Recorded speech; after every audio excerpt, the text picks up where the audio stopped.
on a traveling couch. All right, so this last week we finally saw Kong Skull Island. His relationship with Brie Larson. They didn't feel the connection. Because like in the other ones, there's like a long developing moment between them. Though it wasn't the 1933 King Kong story, they still kind of did the pretty girl love interest thing. He kind of shows affection toward humans in general in this movie. It didn't play out the whole Beauty and the Beast. Beauty killed the Beast. Yeah, thing. I was curious if it would be further explored between him and her in Godzilla vs. King Kong, but it won't, because Godzilla vs. King Kong is going to be like in present day, and this was early really? 70s. I'm certain it is, because that's the only point at which both Godzilla and Kong are already in the public's eye. Because if there's a King Kong versus Godzilla battle before the events of Godzilla. But why'd they do the ending credit scene then? If they're introducing like Brie Larson and Tom Hiddleston to King Ghidorah, Rodan, Mothra, and Godzilla, does that mean that they're going to be in the universe still, or are they just doing that for the audience? I don't know. That's a good question. How could they make a scene like that and then not include him in the discovery of these other creatures? Tom Hiddleston and Brie Larson while being the main characters. I didn't know anything about Brie Larson or Tom Hiddleston. Yeah, they just kind of show up out of nowhere, and they already have a life behind them that you know nothing about. Yeah, it's kind of like the group was the main character at the expense of exploring any one or two or three of those characters' actual story. There were some characters that were just underused, like John Goodman, who dies like midway through. Yeah. I thought they were going to do a lot more with him, especially when he puts his hand on the blood print. But John Goodman, even though he's the catalyst, it just doesn't pan out. For being such an important character for the part of the movie he's in, which is, you know, half to 2/3 of the movie, the second he's gone, you almost forget he was ever in the movie. Yeah. And like you said, he was the catalyst for them even going. So he was an important person, but he's gone.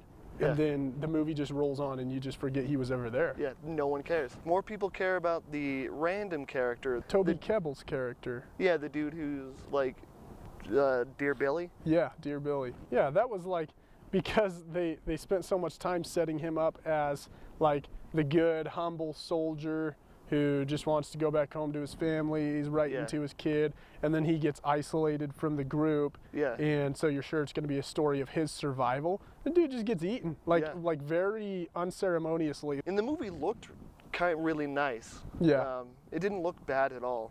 Like even the CGI looked amazing. One of the things I really did love about Kong though was the visual appeal. Like I thought the color palette was awesome. The whole like green forest, red clay mud, like reddish kind of sunset sky. Yeah. The CGI had its moments where it was like great, but I'd say overall, it seems like 12 years ago in 2005 they were able to do better CGI in that movie than they did in this one. In this movie it was like you had one person die early on, another person die, and then all of a sudden like 15 characters I didn't even know were there.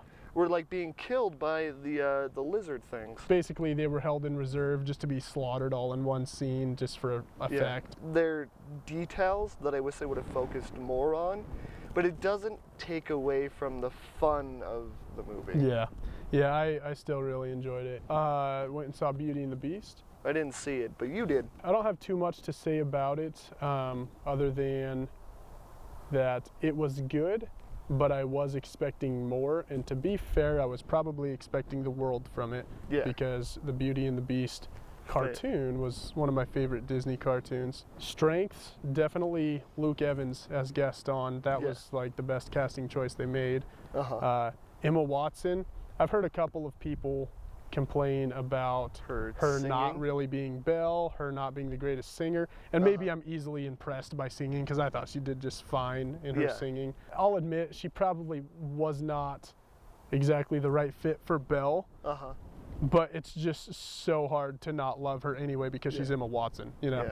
Everyone losing their marbles on both sides of the fence about LeFou being homosexual in this movie. People who were like super offended that a family-friendly company like Disney would include something that's not traditional Yeah. in their film, and then you have people who are like praising it as like the best thing ever done, and it's neither. It's just it's just the not guy. a thing. There was nothing in that movie that should make anyone uncomfortable. LeFou had a crush on Gaston, and it was spun to comedic effect in several scenes. He was just a character. Yeah, exactly. So it's like it didn't, like if you're really angry at it, it's not a big part of the film. If you're really happy about it, not a big part of the film. Yeah, would recommend, would watch again. Buy but it on DVD. I will buy it on DVD. I still haven't bought Cinderella. End credit scenes, I think, are overused. Like, remember when it used to be exciting? Like you were the only person in the theater to stay after the You credits. discovered a secret. Yeah. Yeah, or you would go home and then people were like, oh, there was an end credit scene. Then you're like, oh crap, I have to Yeah. go on YouTube and watch that. Aren't there ones that are just like garbage? It's just Yeah, like you get to there the are. end of it and you're like, why? Doctor Strange's end credits scene. Well, it had two. It had like a Yeah. mid credits and an end credits. Yeah, They both sucked. yeah. The dude like pulls out the juice. Yeah. Oh my gosh, that was the dumbest thing ever. Yeah. The Too dude many could walk. wizards. Yeah. It's like, how did you come to that conclusion? Like, that makes no sense. You're a There's- wizard. There's no logical progression there. And That what was the other one? um, Oh, Thor. yeah, with Thor.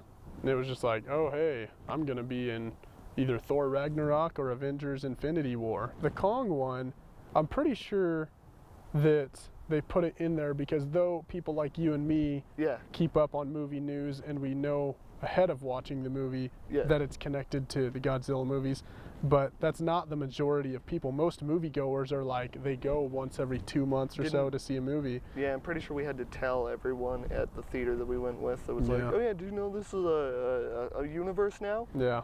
Yeah. So they threw that in to Indicate inform that. those people. Yeah. But I think that people have just gotten into the habit of only revealing such things in post-credit scenes. Yeah. And it's like, there's nothing wrong with revealing your connection to another movie or revealing that there will be a sequel within the actual plot of the movie. But it's like you said, it was something that was cool at one time because it was a surprise, Yeah. whereas now it is an expected thing in order to Set up the next movie. exactly. We're gonna go see a movie this weekend called Life. Oh yeah, Life. It's gonna That's have a movie with Eddie Murphy and Martin Lawrence about serving a life sentence in early 1900s high security prison. So Life seems exciting because it kind of looks like a combination of two movies I really like, Alien and Sunshine. It's just sort of melded together. I'm satisfied whenever Yeah. a sci-fi movie can create an original type of alien. Yeah. And like you go back to the movie Alien, that was a very original Yeah, idea. the xenomorph is amazing. Yeah. And then you take like in Arrival, that was a very original idea for an alien. There are like two movie stereotypes. There's like the little The green head. men, or yeah, like the greys, I guess is what you call them, with the big eyes and everything. There's then that the- stereotype of older movies, And then Insects. and then the insects in more recent movies. Ender's Game, District Yeah. 9. There's nothing interesting anymore about insect-like aliens. It's Like, not it make- original. In this one, it's just like, it's a creature that is brain and muscle. Every cell is both a nerve cell and a muscle cell, Yeah. based on what they said in the trailer. Yeah. And that's fascinating. He's going to see it for the alien. I'm going to see it for my boy Jake. Jake Gyllenhaal legitimately is one of my favorite actors. I really like him in Donnie Darko, Nightcrawler, Nocturnal Animals. We're gonna add two to your list. Yeah. Southpaw and Prisoners. Yeah. He was very Prisoners. good in both of those. Prisoners is amazing. He develops his own tick for it. You gotta love that there are people like him out there that are like, they're just crazy enough, Yeah. just kooky enough that they can like get their head into any role. Yeah. He plays such vastly different characters in different movies. The stuff they do to their body, to their mental state, it's just like I don't know It's how. impressive. Yeah, I don't know how you do it. Thanks for watching. And watch a good movie for us, okay? All right, I do you, you do me. Let's do it. Anyways, should I start the timer? Is that dog about to pee? Looks like he's about to pee. I think he's about to turn into a human. They're running wild. Yeah, they are. They're adorable. Yeah, they are. Okay. Let's do this. Okay, go again. All right. On the traveling couch.